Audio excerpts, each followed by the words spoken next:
What's up, YouTube? Welcome to episode 10. This is a very special segment called Interviewing You, Interviewing Me.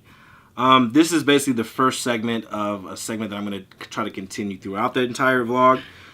Basically where I have special guests on. I talk to them about specific situations, just having normal conversations, relating to what they do, and kind of getting me to relate to them and just have a natural conversation.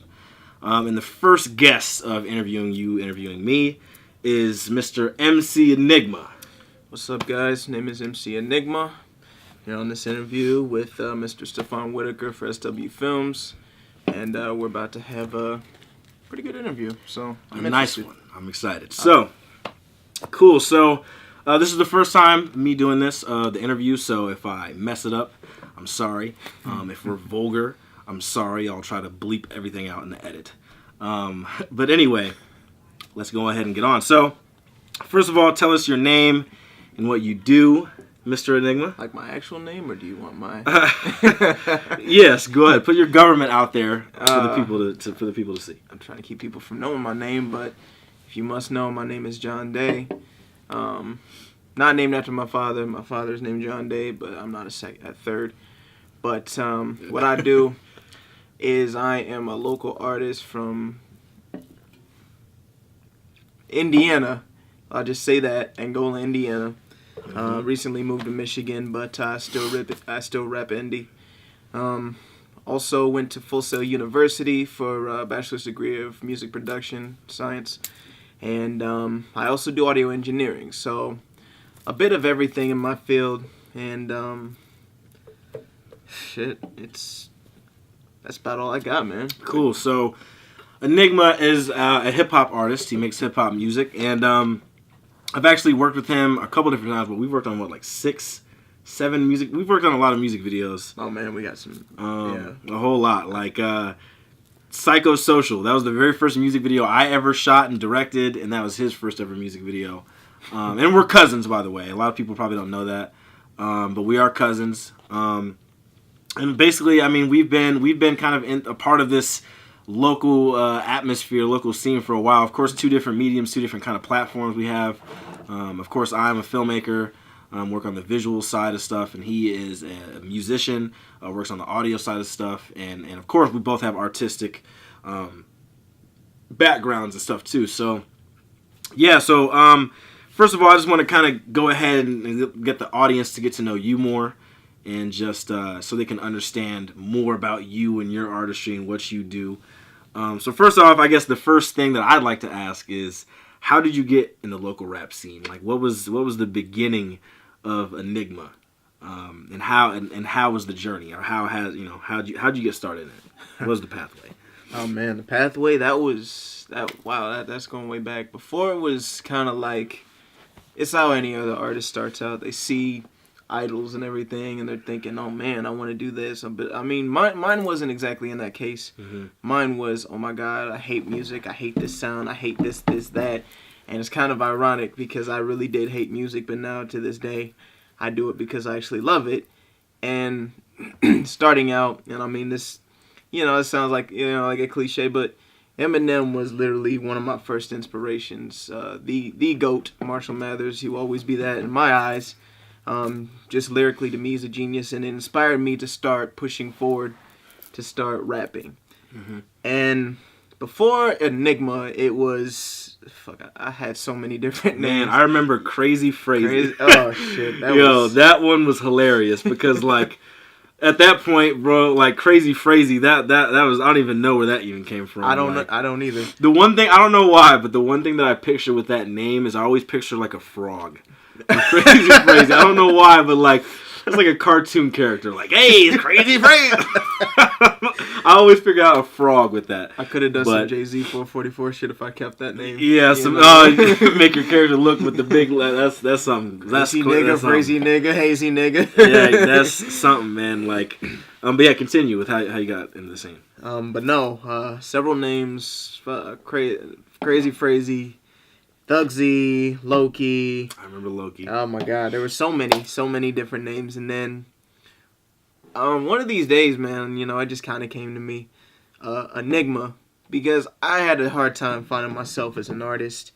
I was basically learning different flows from different artists. My cousin, in fact, actually, he and his older brother, Roosevelt Whitaker, they introduced me to a different spectrum. So I kind of broadened my horizons when I started hearing more stuff. T.I., Wayne, Drake, Kanye, all these different varieties. And I kind of took it all in. And one thing that kept coming across my mind is, okay, these guys do this, but what do I do? And for a long time, I spent a majority of my artistry trying to be a lot like them, particularly Eminem, because I just liked his wordplay, man. It was just genius how he uses his words. But then it's like, okay, I need to start branching off and doing my own thing.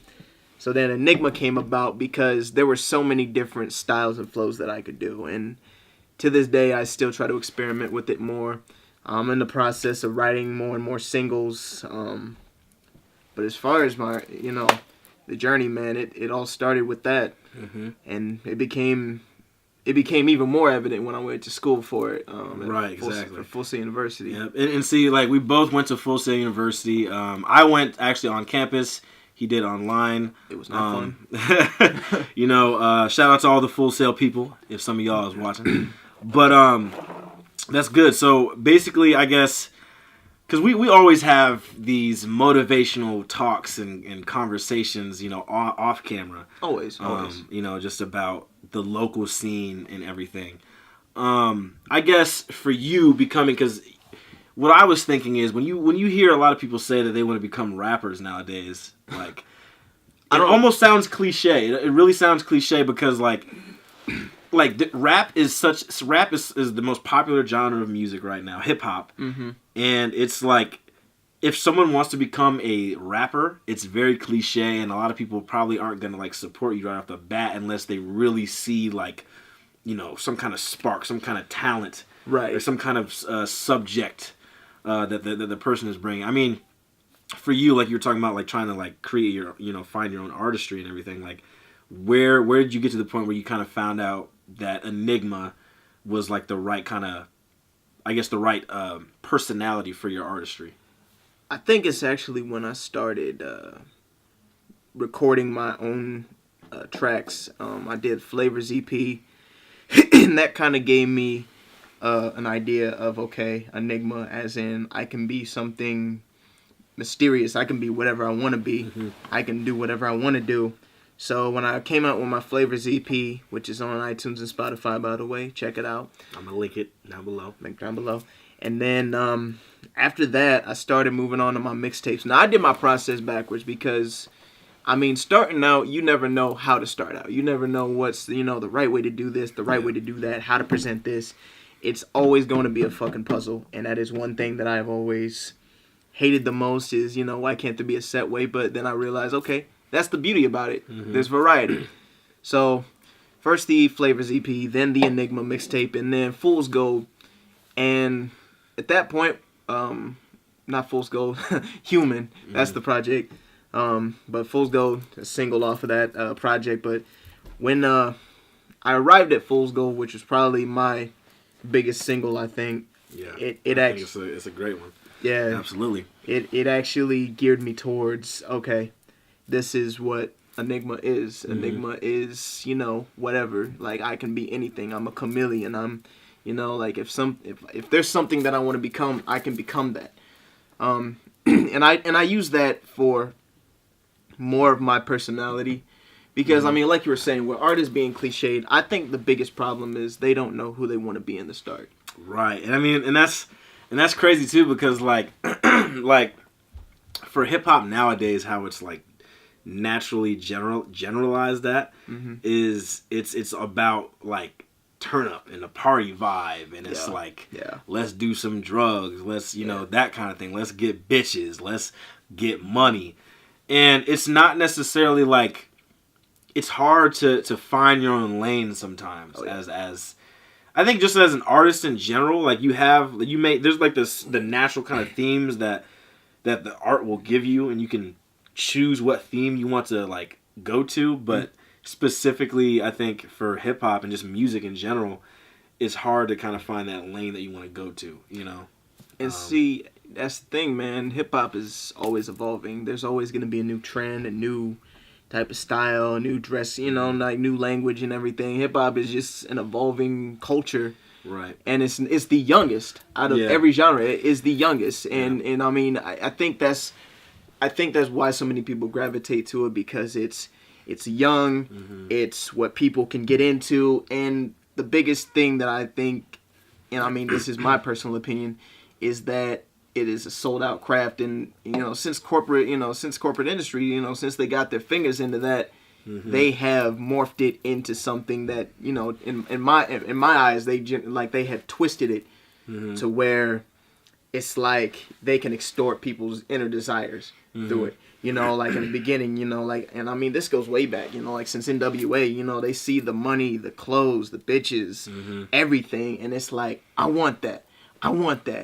Right. And because another thing too, like hip hop, and I think out of more than any music, really, any genre of music, I feel like hip hop is one of those things where like you see a lot of people who've literally been at the very bottom, people who have really went through some crazy stuff in their life come up from hip hop. It's like hip hop has really saved people's lives. And I think some people, compared to other genres, I would say some people though in this cliche craft, I think some people want to go through that kind of struggle. I know. And that's the sad part. You don't want to be that artist that goes through that struggle, man. Life is life, but if you're trying to go through that kind of life just to say you did, you're not a real artist. You're not really speaking from your heart. You're just speaking from, a desire to be something that you never were. And I mean, I talk about that in my songs sometimes. There are artists who are just those types of people. They just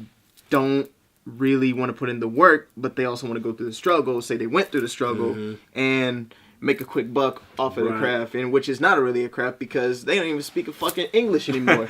Right, exactly. I mean, it's something, man. I mean, it's just, I think hip hop is very, it's a special kind of genre of music, and I think that hip hop, and I don't really listen to a whole lot of other genres of music. Like I usually listen to like, I mean, of course, hip hop's the number one thing, but I also like, some of the older rock, not necessarily the new stuff. Disturbed. I like some of that kind of EDM, chill kind of house music. I don't even know what to classify some of that as, because some of it sounds very weird. But you also some of the stuff, some of that EDM chill kind of stuff, like you've heard me play some of it. Like sometimes it's very inspired by hip hop. Yeah. So I don't know. Sometimes it's like a mix of stuff, but. And then I like the old singers and singers and swing or something like that, with like Frank Sinatra and stuff like that kind of genre of music. But all right, so back to this local scene. So like, what do you particularly think of the local scene? We've had many conversations about this, but like personally, like because so you're gonna explain what you think of the local rap scene, and I guess I'll kind of go into what I think about the local film video kind of scene. Okay. But what do you think about the local scene overall when it comes to like Angola, Fort Wayne? What do you think about this I guess the platform that the local scene tries to involve? As far as the local scene, man, excuse me, I think that it is a very spotted scene. So there's not very many of us, but then at the same time, there are too many of us. Yeah, I would say that there, like when it comes to there's a lot of rappers. I feel like Fort there's Wayne not. A lot. I feel like there's not though. That like hip hop is not the strongest genre in this area, and I would say in Fort Wayne it is. I mean, for how big Fort Wayne is, and like just the like some of the acts that it kind of brings. I still feel like they haven't let us in though. Yeah, truly, yeah. I think so too. I mean, I don't think it's gotten fully accepted. Like for instance. Nizzy Nice, is from Fort Wayne, and I know that he came out and did a video that talked about, my city, Fort Wayne. That it was like all over, and everyone was so happy about that because it was a classy kind of song, basically like as a hip hop song. Because nobody, in all reality, no one's really gonna let some real reckless hood rat shit on the local radio in Fort Wayne. That's misrepresentation. Exactly. Yeah. And just like talking about the city and all that kind of stuff. I think was a good look somewhat for Fort Wayne, but Nizzy is kind of one of those people that disappeared real quick. I mean, and if you're watching this, you know, I think I've only met him once, but this is just my opinion. I just don't think that he's like really known out there. I mean, I think he like signed to Sony, and I think that's it. That's all we heard. So I mean, yeah, rap hasn't let people in 100%. Yeah. But I still think that there's tons of rappers. There is tons, but a lot of them don't get the same kind of play. Some are in the lane where like they're the most highlighted, and then you have some that stay just in the hood. Yeah. You know, and they might and they kind of only stay in that kind of realm, and it's high class, you know, low class, underground. You got very underground people. You know. Yeah. That kind of thing. There's definitely a lot of, and I mean, this is one thing, segregation in the hip hop scene. Especially for our area, man. Like, that's the one thing that I see the most is, you know, artists, you know, I see it in person and social media, people saying, oh, I don't fuck with this dude. I don't fuck with that dude or this dude. You know, I fuck with this group. If you don't fuck with our group, then we don't fuck with... Music is not a gang. And that's the one thing that a lot of artists see it as this king of the hill mind state. Yeah. And I hate that so much. Like, I get the hip hop is a very competitive sport. Very competitive, it's yes. Competitive. It's competitive, but it is not, you know, it's not supposed to be something that makes you want to botch somebody's reputation, not support them. Like, you should want to see somebody succeed in this craft, and I feel like that's just one thing that artists do not do in this scene. They're just like, support me, look at me, hey, you know, fuck that other guy. Like, I mean, if I see an artist that is generally, you know, like that I think is personally good, I'm gonna let them know, but I'm also gonna give them the rougher side of criticism. Like, I'm not gonna down them or anything, but if I criticize, you know, give you constructive criticism, I'm telling you, help. Yeah, like, you should make that your motivation to want to do better at this next time. Like, like when people when I post a song, the one thing I fucking hate the most is when it goes out to people who are either in the same market or just not into hip hop or just plain don't give a fuck. Now, the people who are in the same market and, you know, just, like, the one thing that I hear all the time is, dope, bro, that's dope. Bro, that's dope. When we gonna collab? Bro, that's dope. I don't want to fucking hear that. I don't want to hear that.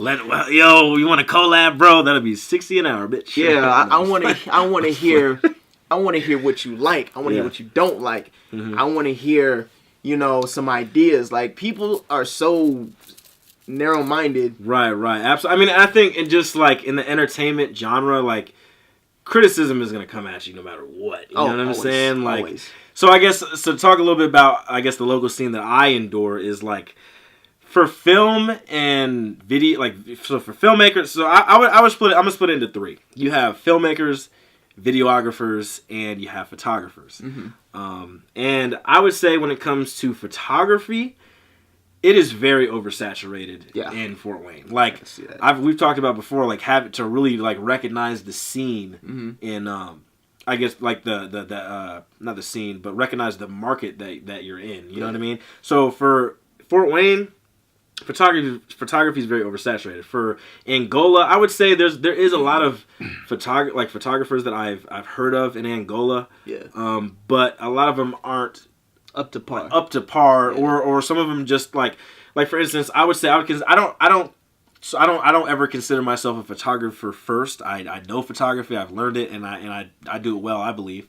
But my thing is like, when I guess you have some older people who might have a company for photography, and they have like a studio or whatever, but they either haven't marketed themselves out there with like an entire or, you know, at least the entirety of Angola knows them somehow. And then you have some people who just do it kind of freelance, which is kind of what I'm doing right now.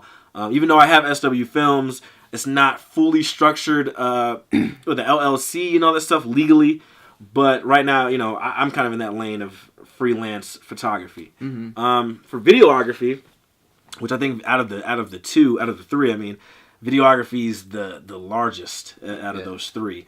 Because videography and filmmaking, by the way, is completely different. I'm not going to get on that spiel yet, maybe on a different episode, but completely different. You know, videography, you know, when it comes to wedding videos, I know a couple different people who do wedding videos.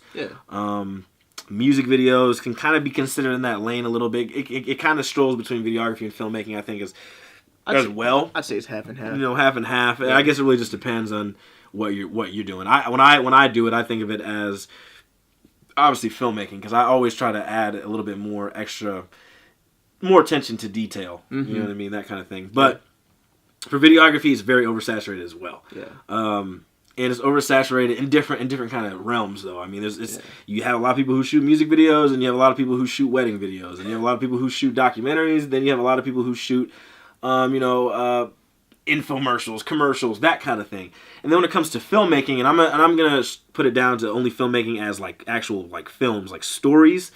I only know the people that I know from Fort Wayne that are actual filmmakers. So I'm gonna name drop some people. Shout out to Taylor Fredericks, Austin Sarver, Bryce Fritzl. All those guys are filmmakers. There's a whole bunch of people I'm forgetting. Kibway, of course. Shout out to all those people, because those are guys that I would consider actual filmmakers from Fort Wayne in that area. And I would say that there is like a market specifically, I guess, for film, but it's very hidden. Just like you said with music, a lot of people don't know each other. I think that's the biggest issue with like the film and video side, because there's a lot of filmmakers that I have no clue who they are. You know what I mean? And it's like, it's like we don't know each other. Not only that, but it goes by competition. And that's the thing too. Like, I'm definitely competitive. My viewers and you guys don't know too much of that, but I am competitive with this shit too. And, there's definitely, I have competition who I know are competition, but then I have people who I consider like, that's family. Those are people that I want to help. Those aren't people I'm necessarily trying to compete with, or, that kind of thing. And competition is fine, but at the same time, like, you don't want to see it as just competition. You also want to see it as, okay, this is a way that we can help each other, put each other up.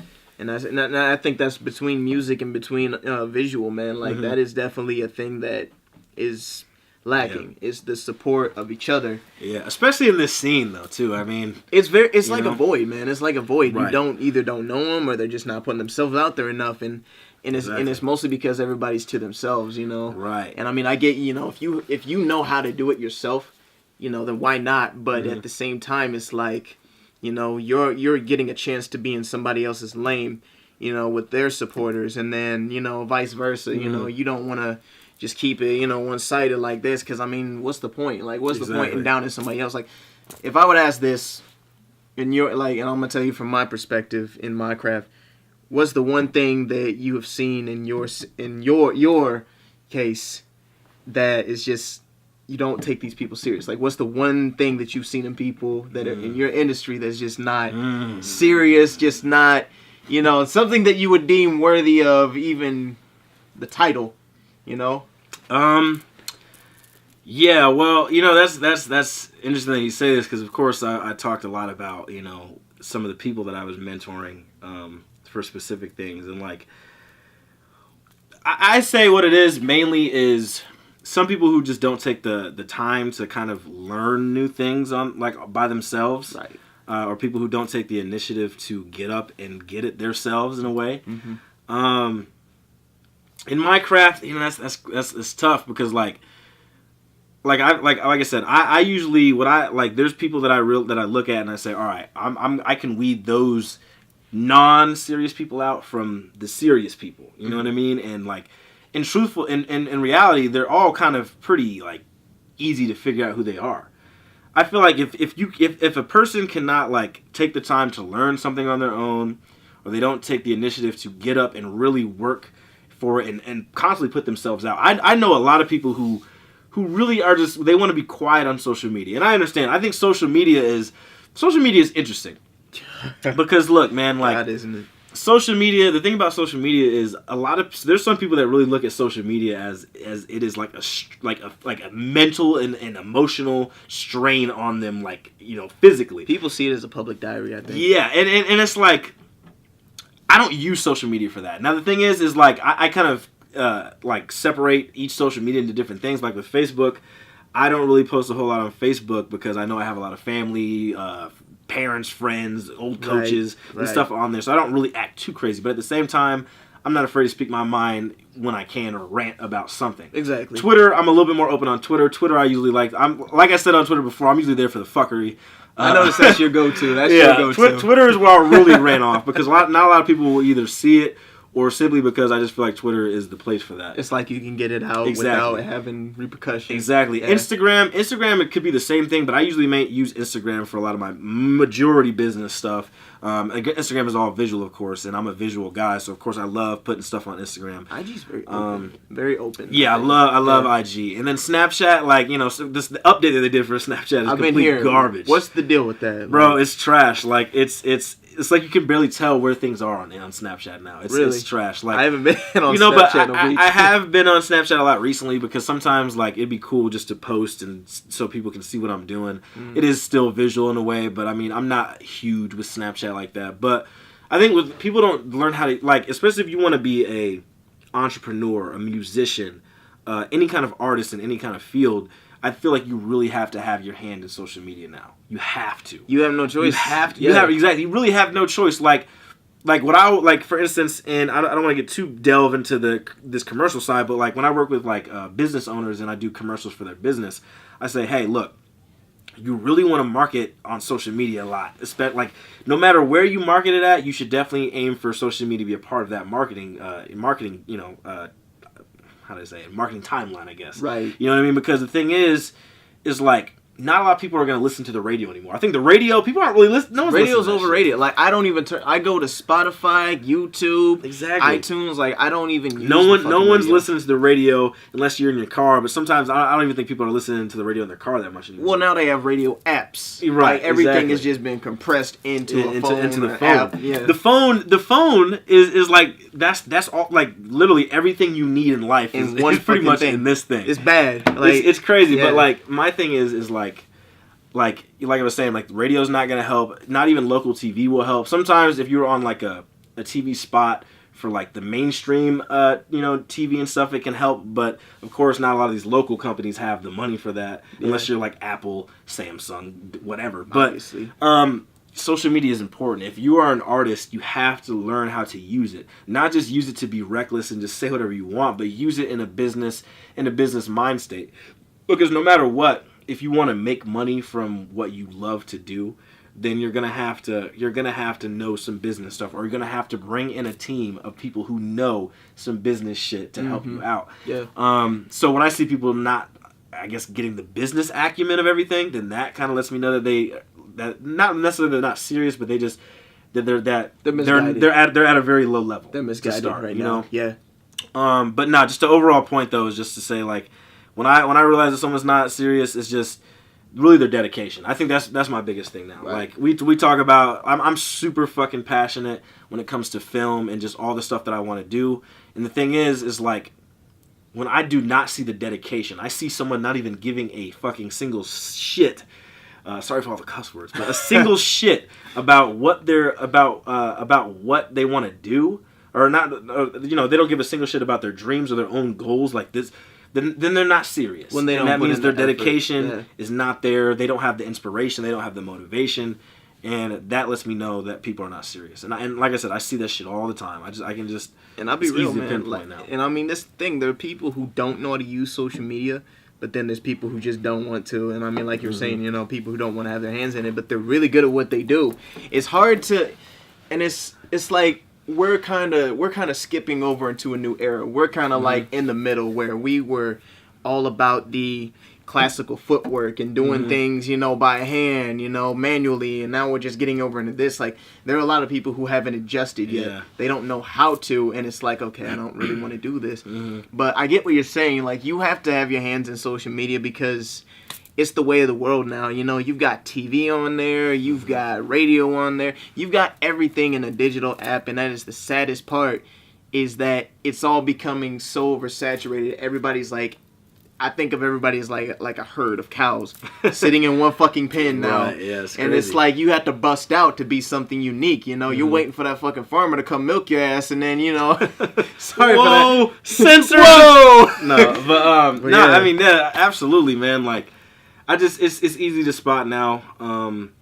But I guess necessarily, like, and it's for me, I guess, like, I can't think right off the bat like some filmmakers or videographers or photographers who have came in and that aren't 100% dedicated. I mean, there is definitely some that I know personally. Yeah. That have that. There's people who've been seeing the work that I do, and they kind of see the value that I've given, I guess, to my work and all that kind of stuff. And like, some people really want to either get like a little bit of knowledge and advice to start their own thing, or these people just kind of, you know, want to hop on the vibe, and, you know, it's whatever, cool. But like I said recently, and I'm gonna get it into my next episode where I kind of speak to the audience directly more about what I was doing with the whole mentoring thing and how every attempt failed, you know, to try to get these people to get them more interested, not even just interested, just to really like try to help them get a kickstart in their career, to push them, push them for, you know, for what they wanted to do in this entertainment kind of field. But I think honestly, like there's a couple people that I know in the local scene now who, you know, they might be struggling a little bit, you know, they might be having a tough time, but I can tell that they want it. It's just that some people really don't want to work for it. They want it, but they don't have the drive to go get it. Yeah, and it's like, man, you have to, I'm telling you, like, fuck talent. Like, hard work will beat talent all the time. You know what I'm saying? Like, always. Especially if you have the talent and you're a hard worker, I mean, then that's perfect. You know what I'm saying? So it's just like, you really gotta know, like, you really have to pay attention. Because, like, at the same time, my goal is I want to be up there with, like, a Quentin Tarantino, up there with Steven Spielberg, Ryan Coogler, who just Black Panther, by the way. We're filming this on February 16th. Seeing that this weekend, by the way. Whenever this video comes out, I'm sure most of you guys will probably have seen it. I haven't seen it yet. My cousin's seen it, man. Like, yeah, he saw it. I'm like, damn. So Ryan Coogler, who's the director of Black Panther, I mean, up there with him and everything. It's like, I want to be at that level, but at the same time, right now, I pay attention to what's happening a lot locally around me, just because my thing is I really want to try to make somewhat of an impact here before I go off. And I feel like that's just something personally that I want to do. That's a rare trait, too, because, I mean, I feel like, and I mean, like you said, artists who have been here and just, like, up and disappeared, man, like, gone somewhere else. And that's because they I feel like they kind of gave up on that idea here, because this place is just like a blank sheet of paper. Yeah. There's nothing really written here other than, you know, what was founded from the starting day. Mm-hmm. But the one thing that I'd have to say is, like, for a lot of people who are in a craft, whether it be audio or film, you know, like, they come to you for this advice, they come to you for this help, and then they don't have that drive. Yeah. And I don't know, like, on that note, I'd have to say, from my perspective in my craft, man, I've taken to the part, like, there have been people who have shot me messages saying, I want to be a rapper. My friend wants to be a rapper. Why hasn't your friend hit me up about it then? Right. You know, and it's like, these people want all of this, and it's just like, I don't even take it serious. Mm-hmm. You can't, because it's like, you know, yeah, you want to, but, you know, like, does it feel like, are you ready to put in the footwork? Exactly. I can't take people serious all the time. I mean, and there's a lot of factors that can play into that. Whether someone's very arrogant and egotistical, whether someone just is kind of lazy and they don't feel like doing anything, or they blow off a lot of important stuff that they need to do. Yeah. Like that kind of shows me if some people are really serious, you know what I mean? Or if I just should not have to deal with those people at all. If they don't have desire to grow, there's no reason for you to be affiliated with them. People don't want to, they don't want to. That's why I always say, if I'm dealing with someone who never has anything new happening to themselves, then I don't want to be around that person. Exactly. You know what I'm saying? Exactly. And of course, growth is always like it can take place in a long period of time, but it's like, I'd rather not deal with somebody who just is on the same wavelength all the time and not expanding as much as they can. Yeah. So I guess now my next question is, and this goes same to the local scene, but what do you think the support is like for artists like us? And of course we have two different crafts, so sometimes the support is different. Mm-hmm. But overall for you, what do you think, like, do you believe there's enough support for you as an artist? As a hip hop artist? Personally, no. And I had posted a status not too long ago doing my venting thing, you know, being doubted and all that shit. But it's like, personally, I don't feel like there is, because when you look around, man, you see all these people who obviously see something that you're putting out for them to enjoy. It doesn't cost anything. You know, it just takes a few minutes. And I feel like people are just like, blah, blah. They don't really want to take that time because, and I mean, I learned this. I had to learn this hard way. If someone doesn't take the time to even look at your shit or even, you know, kind of give you opinions, proper feedback, their thoughts, they obviously don't give a shit.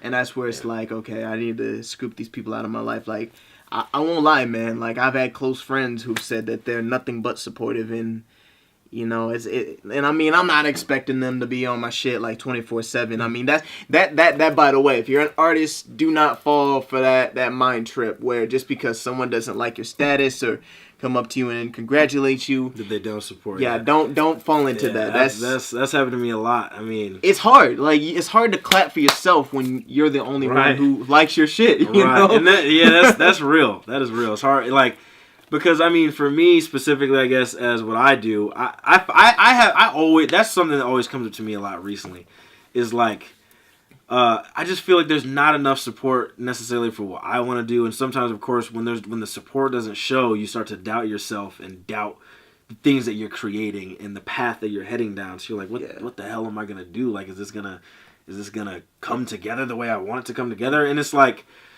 I mean, yeah, it's like. Definitely. I've gotten to the point where, like, there's some people who I did not even realize supported me.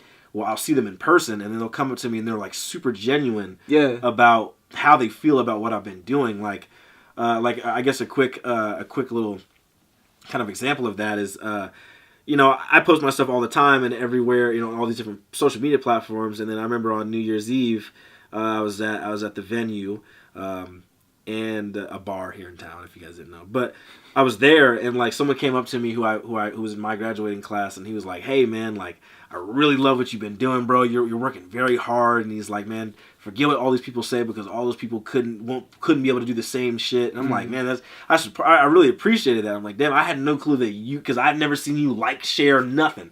You know what I'm saying? And it's not always that case. Like, exactly, and I gotta remember that because sometimes that's hard, you know. Because sometimes, but then also it can be the same way around. There could be some people who may like your stuff and comment, but deep down inside, they have that animosity. Hate you. They hate you, and like. And I feel like that comes a lot. I feel like that comes a lot too because, like, I guess if I really had to sit down and think of like who's like real supporters, I could probably at least name maybe 10. I think maybe. But then there's some people that are still in doubt. You like don't know whether they support you or not. You know what I'm saying? One thing I'd have to say about on that too is that's a distraction. I believe that because if you start worrying about, you know, what people think, you know, and rather than what you feel inside, then it's obviously going to down you for a little bit. I've been down that road where, I mean, hell, 2016, you know, he documented my show where I had opened up for Hobson. Coming out soon, by the way. Yeah. Coming soon. It's late. It is late. Yeah, super late. That's my fault, but still. Both our faults. Both our faults, but still. Mainly his fault. Fuck you. But nah. Man, like there were so many chances that, you know, people could have taken that time to just be a part of that. Like, and when you invite people to be a part of something that, you know, you're trying to share with them, you know, it's not like you're asking for the money out of pocket. It's not like you're asking, you know, for them to bow down and kiss your feet, man. You're asking for them to be a part of that moment in your life. Exactly. And I feel like that's what people don't see, just because that's not them. They're like, oh man, that fucker sucks. I don't want to support him. If it ain't me, why should I support him? Right. They're like people who nod their heads, you know, yeah. Like if they feel like, if they agree with what you say, and you know they rather than challenge how you think, those are the people that you need to watch.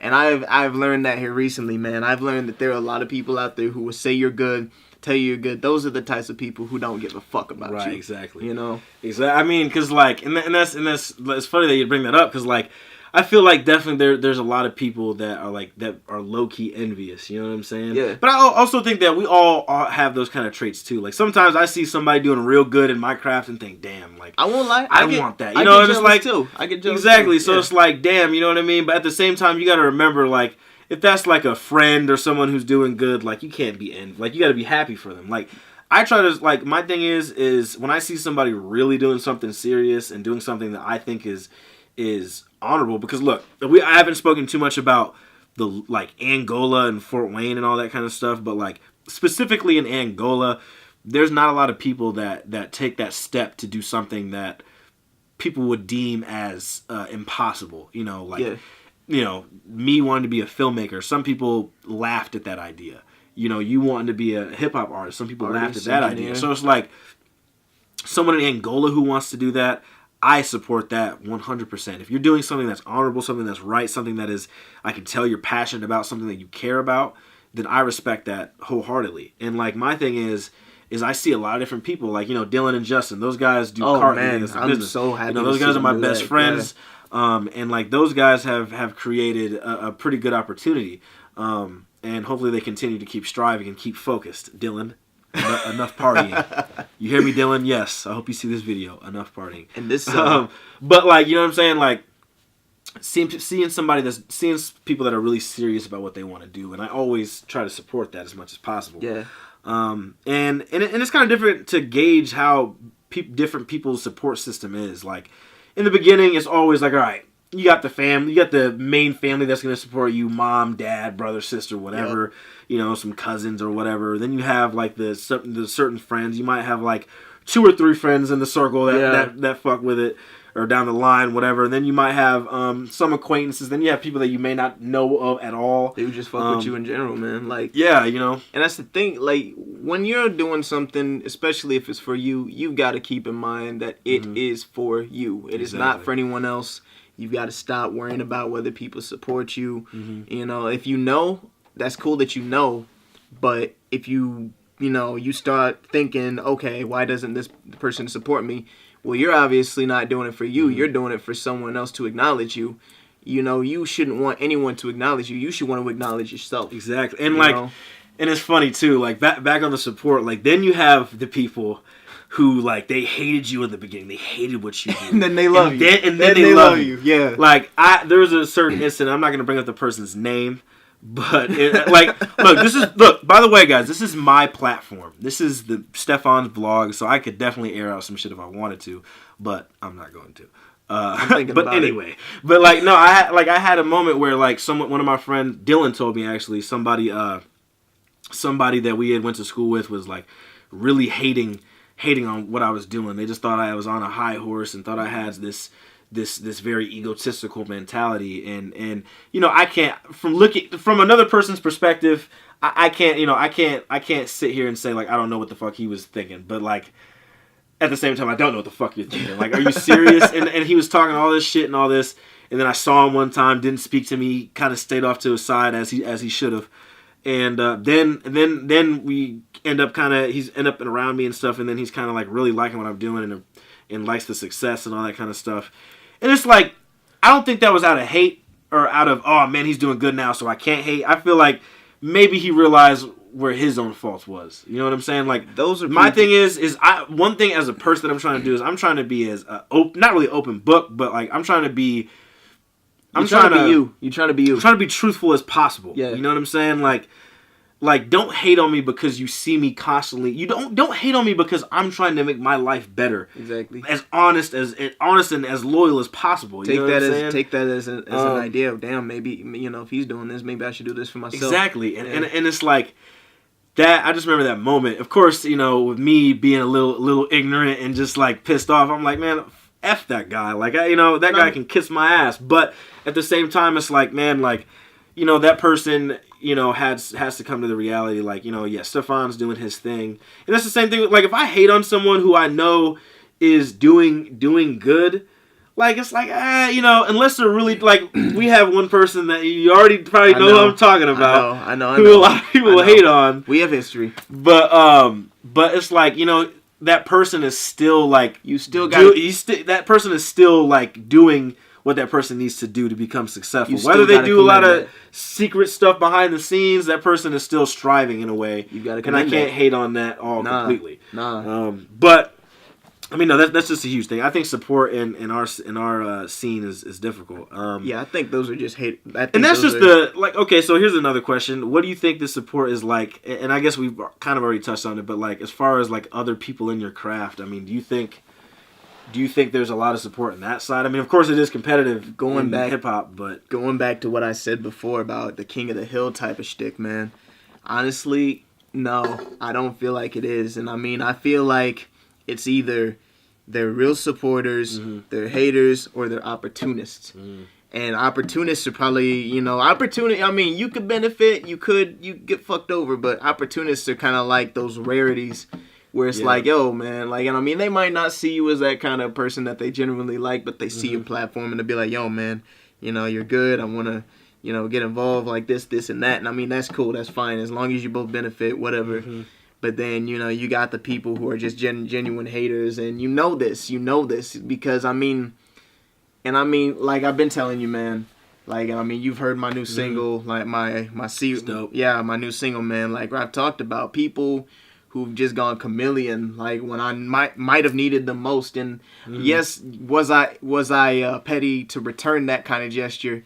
Yes, you know, I will own up to that. But it's like, me, I'm fucking open, man. Like, if someone's got a problem with me, I'll be front with them. I'll confront them. I have in the past, and I'm pretty sure you know who I mean.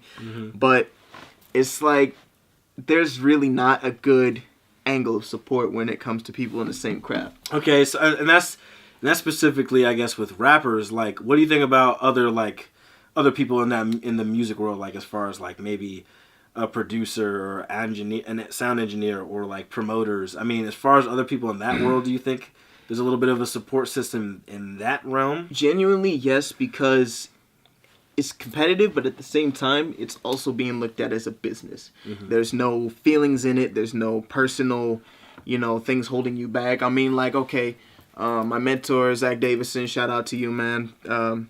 He engineered my latest track, and it's like, yes, I see him as, you know, a person that I want to compete with, but at the same time, he has taught me, you know, a fair amount of what I've learned as far as audio. Exactly. Yeah. And I see him as that respectable, you know, mentor. He's earned my respect because, you know, he's good at what he does, and I accept that. But at the same time, it's like, all right, I'm coming for your spot, buddy. Yeah. You know, like, but, you know, that's just competition. Right, I mean, and if you have feelings that are involved like that, like, fuck you for that, you know, like, if you have that kind of feeling. Yeah, exactly. You know? I mean, and that's the thing too. Like, I guess with mentorship and like when I was mentoring the people I was mentoring, like I never looked at it as competition, specifically because they were doing different things than I do, than I did or whatever. But like, I guess my thing was like, you know, still like really trying to get them into a specific mentality. I guess like so Hilton, who is our cousin, he'll be on the vlog eventually. I'm gonna link his face like right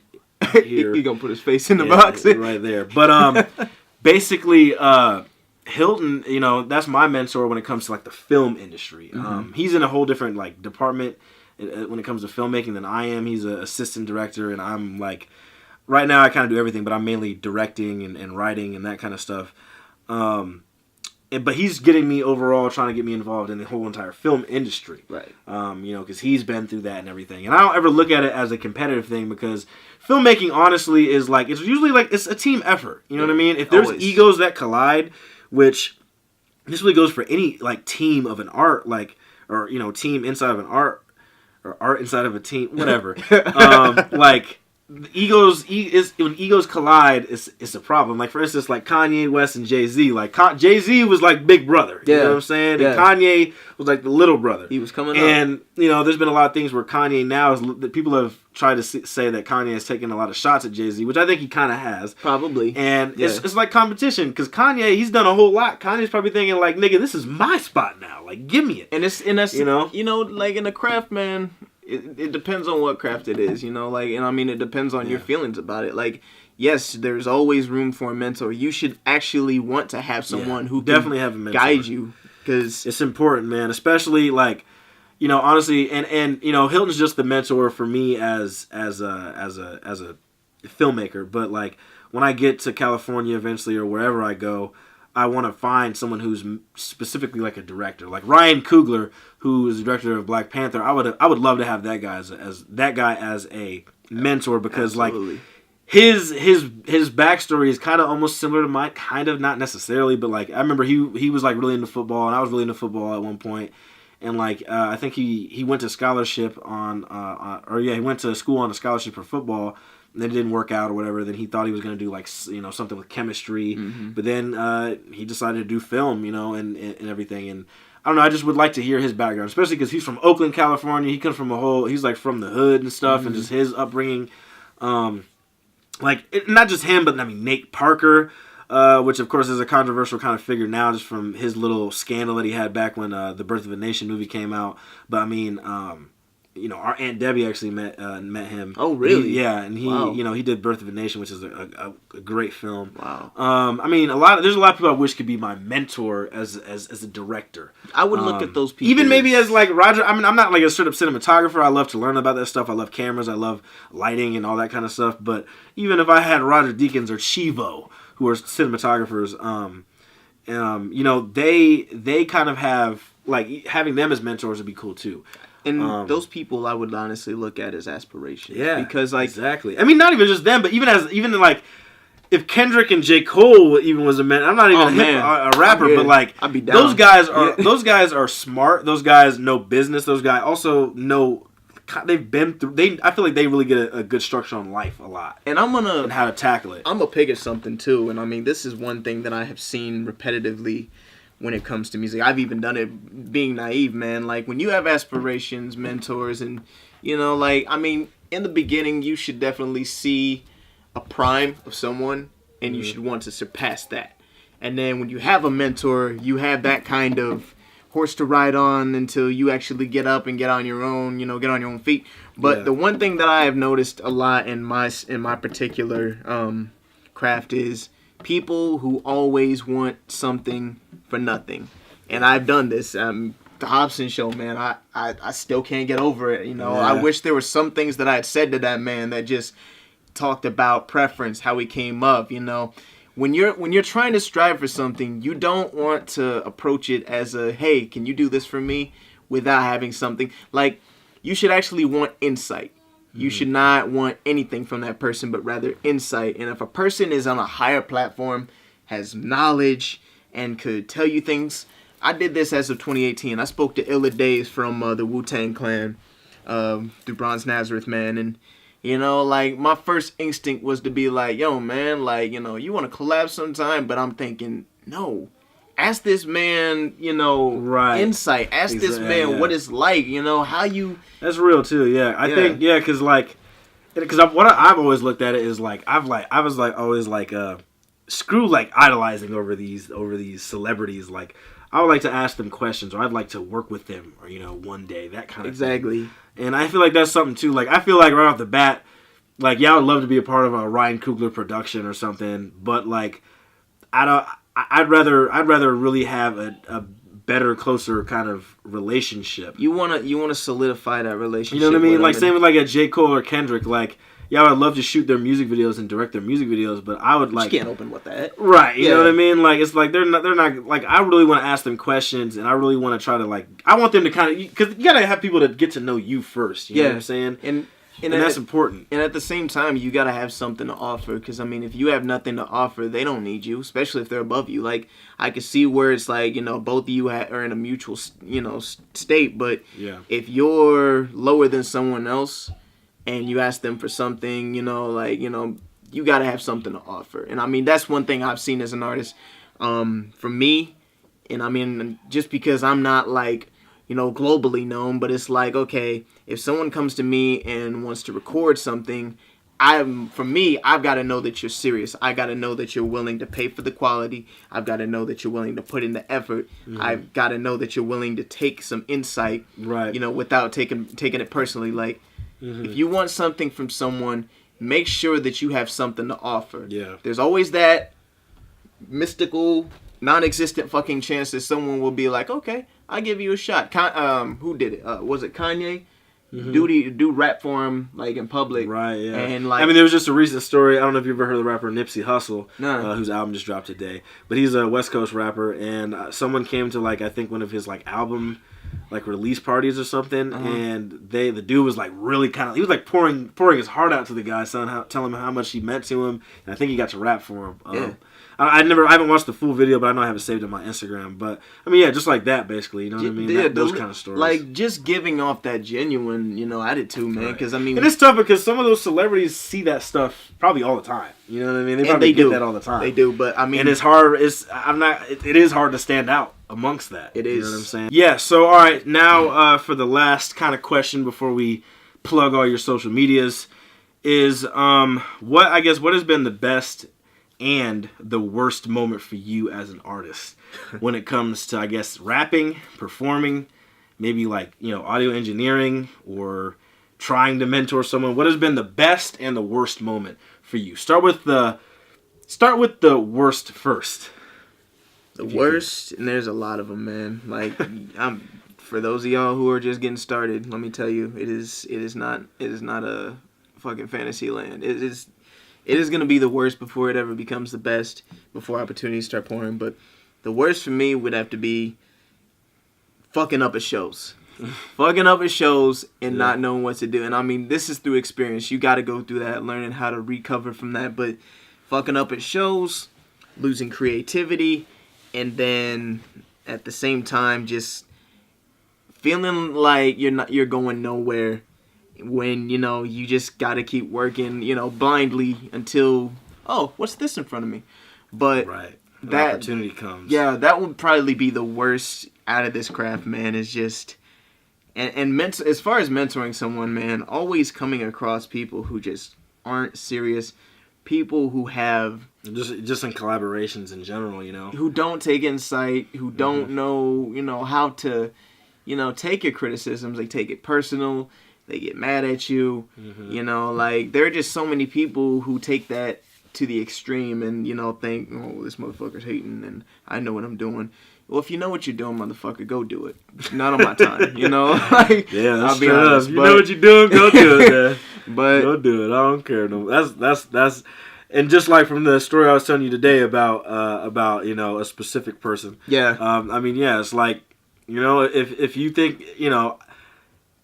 I was giving that advice and everything, but if you think you got it, go ahead and go do what you want to do. And that's what I realized too. Like, when doing the whole mentoring thing, like, I kind of just came across, and I know we're going off a ton of different tangents, but like the thing is like specifically when I was in the mentoring thing, like, you gotta let those people learn. You know what I mean? And I'm upset that those people didn't go through with it all the way. With what I was teaching and what I was giving them as far as knowledge, but you got to let them experience what they want to do, because at the end of the day, we're all human and we all have our own mindsets to certain things. Some people, of course, need to clean their mindset, of course, but you got to let people go through their own experiences. You know what I'm saying? Like, some of us want to be, riding somebody's shoulders like Yoda, and then there's just pretty good reference. I might write that. But and then other people, they just kind of like when they know that they need somebody's help, they kind of just want to go off on their own. Some people think they just know it all. I mean, regardless, man, whether you're facing the best or worst of a craft, it's like you got to know, you kind of got to set a baseline for how much you could tolerate. And when it comes to the worst, you've also got to gauge your resolve, like for people, for experiences, for, what you want to do. Like, you've got to have a good baseline of resolve and how you're going to handle this, how you're going to tackle it. Are you going to fold up, or are you actually going to just say, you know what, I'm going to tough it out and get out there? That, from my perspective, that is probably the worst aspect of my crafts. And I remember specifically when the one documentary, which will be up in the cue card thing up here, when the first documentary I had shot for you, remember that was like back in like 2015, something like that. And I remember like you had messed up on a couple of words or whatever, or a couple of songs or whatever. I walked off the stage, man. It happens, man. I mean, like we like in Will Smith, and I'm gonna link his video too. Like, he talked about how failure is so important. He's a vlog king right now. It is ridiculous. He's the Instagram king. Vlog king. Nobody is killing Will Smith right now. Will Smith is the man. But anyway, one of the best inspirations, Will Smith, actually. Yeah. But like, thank you, Will. But like, failure is so important. You know what I mean? Like, if you didn't have that moment, you wouldn't know. You wouldn't have learned anything. Learn anything, I guess, valuable. Imagine being at the top, never failing once in your life, and then something bad happens. Right. How would you recover? You wouldn't fucking know. Exactly. And that's the biggest thing, man. Like, not a lot of people have actually gone through failure to know what, striving feels like. Right. So if you feel like you're in that craft and you feel like you don't need to improve at all, man, you're not supposed to be there. Exactly. I mean, like, you know, for me, like this whole interview thing is new to me, but I love conversation. I love talking about deeper conversations about things and motivational and inspirational kind of stuff because I love to give value to the audience, and I'm just a naturally kind of intense kind of motivational person, I would say. And I mean, I'm still learning this, you know what I mean? I'm still learning the whole vlog aspect of everything. And with film, you know, with film is like, I guess you had asked like, what was the worst stuff for me? Yeah. You know, that's crazy. I don't know. Like, I would say what has been the worst thing for me is maybe not finishing projects. I'll add that. You know, not finish. Yeah, and that's what artists do a lot. Artists will sometimes have half a canvas, you know, taken up, and then the other half is blank. You know, Recycle. Yeah, Use you know, exactly. Use so that. like, I mean, there's a lot of projects that I've wanted to do and I never got them finished. And one of the I guess like it, for instance, like I guess one of the things that I try to, and this kind of almost ties into another question almost, but trying to find out how, because I feel like with musicians specifically, music is a very therapeutic kind of art that they can do.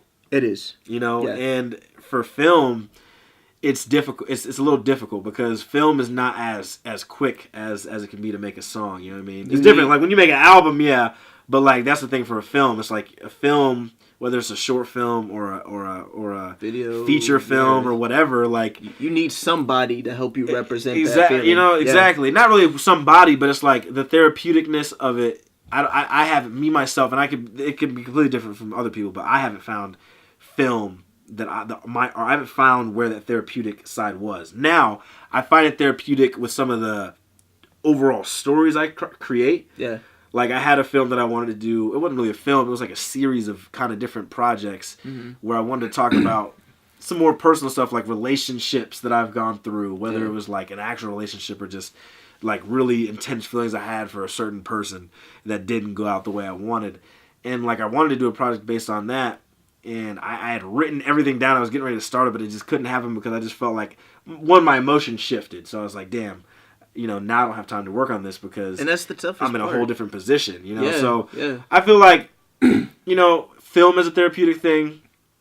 It's tough. It's tough, and I think a lot of filmmakers can kind of understand where I'm coming from with that. But that's worst moments for me. I guess another worst moment was, so I remember I shot like a commercial for it wasn't really a commercial. I didn't even shoot it. Someone sent me the footage of their company, and it was like a dog breeding company, and I was gonna edit it. And I did, but they sent me really bad footage. They sent me vertical video footage from iPhones and just wasn't good. So I had to I kind of had to adjust to those things. And then when it was finally time to like send out the video, you know, they didn't get the reaction that I was hoping. They like, oh, we liked it, but it didn't really get a lot of views, and we didn't really, you know, that kind of thing. And I'm like, damn, that kind of sucked because it was like I was hoping for a better opportunity with that, but it just didn't happen. But also it's like I feel like, and I don't want to pinpoint any blame on them, but I feel like they didn't really do the social media aspect as well as they could have on their part. Right. But on my part, it was like I was working with what I had, and I was hoping that it would work. They didn't exactly deliver the quality that you would, and that's the toughest. But I mean, also, there's things that I've shot that I mean, of course, we're all critical of our own art. Yeah. I'm critical because like shit. Sometimes I feel like my work is like, yes, it's good, but then damn, there's something that I wish I could have did, like something you don't like. Yeah, there's something I wish I would have executed like on set, like the right way. That's the beauty of it. What you don't like, people might. You know? Exactly. So, and then what is the best moments for you? As far as in your career, in your artistry? The best moments would be the opportunities. Yeah. The opportunity to have something happen great. The Hobson show for you definitely is the best moment, I imagine. And I might as well put it out here because it'll probably happen before this is out. But the Bone Thugs and Harmony show, I'll be opening up for them at Pierre's March 24th. I'll send some links to some tickets or some shit. I don't know. Something will be down there. But those are great opportunities for you, and like we've talked about it, like you having the opportunity to go ahead and do that is important. opening up and just getting expanding on your crowd and expanding, getting more fans and just putting yourself out there more and getting people aware of the movement that you have. And then you never know what kind of networking things could come out of it. You could possibly meet somebody who could be a part of your team. Exactly. Or meet some, or Bone Thugs might want to say, hey man, let's collaborate. That you kind never of thing. know what could happen. So it's like you gotta take a stride. You really have to. Have to. Opportunities. Being able to work with other people. I myself am like a loner. Like when it comes to my work, I like to work on what I like to work on, and I feel like that's one of those negative cons that I should learn how to work, get myself out of, because you need other people to work with them. Right. Yeah. And when it comes to working with other people, I think that's like probably one of the best things, because you actually have a second opinion. You don't just have your logic where it's just like, okay, say one day you're doubting yourself and all of a sudden that's all the only logic that you have is this is never going to work unless I get it this one way. Right. So working with people, opportunities, and just having people know that you've done something. Like we said, don't worry about what other people think, but when people genuinely see something that you've done and they just have a high respect for it, it's the greatest feeling in the world, because it gives you meaning, it gives you purpose. It's like, okay, I'm not just doing this for shits and giggles. This is actually something I'm meant to do. And I've been told before, I've passed out mixtapes to people and they're like, yo man, that's your calling. You need to get right on that. I'm like, thank you. Right. Yeah, exactly. That's definitely true. I mean, it's important, as artists, to remember what the purpose of what you want to do is. That's basically, I guess, the overall lesson of this.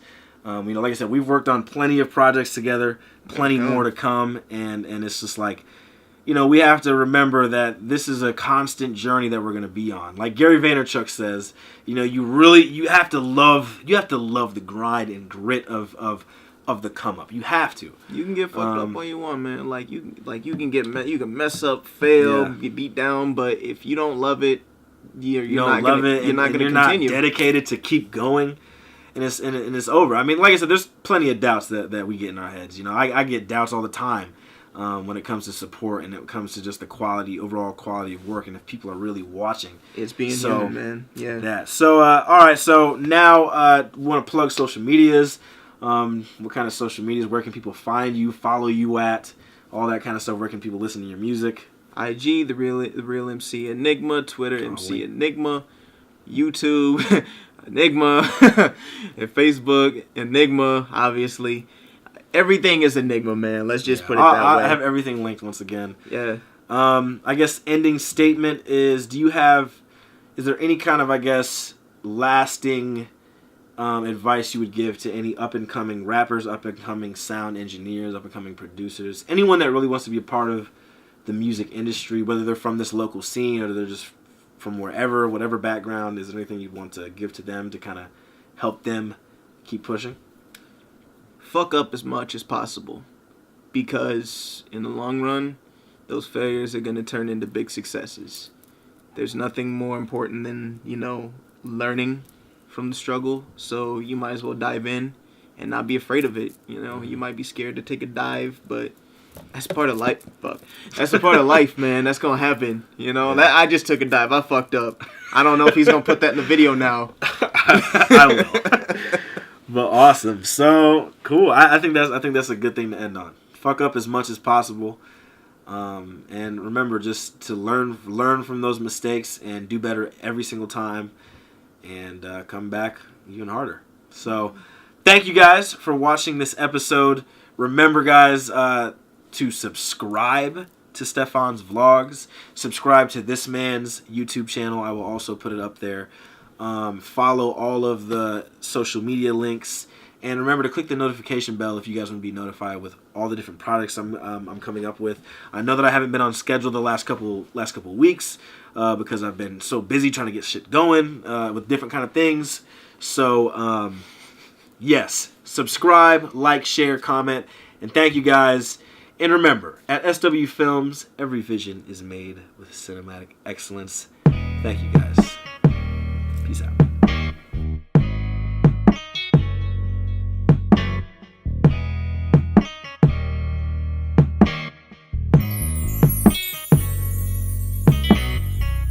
living out my days in the fast lane. I really wanna get paid for this rap, man. And every day I go this way, that way. Come home with a sad face, cause I'm mad great. I have faith, but letting my past blank.